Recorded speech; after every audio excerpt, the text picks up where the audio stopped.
Trivia lang guys, alam nyo ba na mas malaki ang earnings na makukuha ninyo kung pure vlogging or pure voiceover ang gagawin ninyong content? Kumpara sa gagamit kayo ng trending na music or yung mga viral na audio. At eto po ang example. Ang video ko na ito sa Reels ay pure voiceover at nakakuha siya ng 1.1 million plays at kumita siya ng $50.85.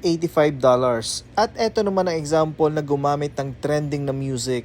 Galing ito kay Ma'am Maggie na kasamahan natin na content creator din. Ang video na ito ay nakakuha ng 2.7 million plays at kumita ng $37.13. At kung i-compute po yan sa 1.1 million plays, ay kikita lang po siya ng $15.12, which is napakaliit po kumpara doon sa 1.1 million plays na hindi gumamit ng trending na music.